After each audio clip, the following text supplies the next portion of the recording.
There was once a man who went out to look for a job.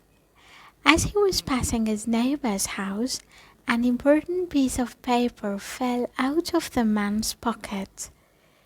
His neighbor happened to be looking out the window. He saw the piece of paper fall, and he thought, "What a disgrace! That guy deliberately let that fall out of his pocket. He's trying to mess up the front of my house, and is being sneaky about it too." But instead of going out and saying something, the neighbor planned his revenge. That night he took his waste paper basket to the man's house. The first man also happened to be looking out the window and saw what happened. Later, when he was picking up the papers which had been dumped on his porch, he found the important piece of paper that he had lost. It was torn into dozens of pieces, but he had the cheek to mess up his doorway with rubbish. He didn't want to say anything. Instead, he started plotting his revenge.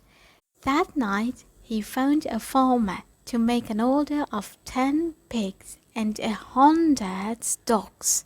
He asked that they be delivered to his neighbor's house. Of course, the next day his neighbor had quite a bit of trouble trying to rid himself of so many animals and their accompanying pung. Sure that this had been a dastardly trick pulled by his neighbor, as soon as the second man had gotten rid of the pigs and dogs, he again started planning his revenge.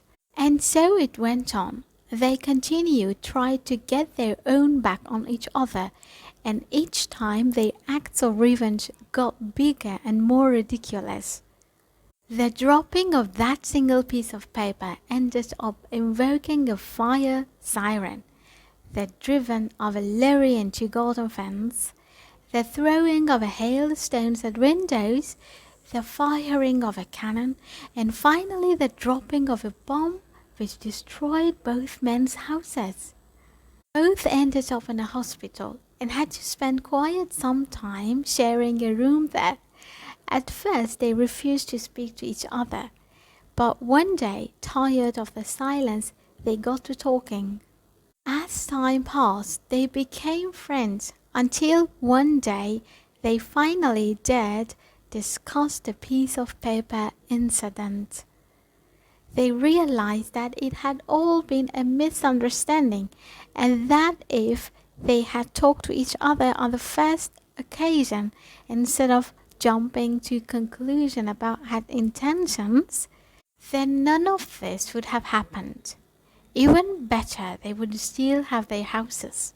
However, in the end, the fact that they were talking and had become friends helped them greatly to recover from their wounds and to work together to rebuild their houses.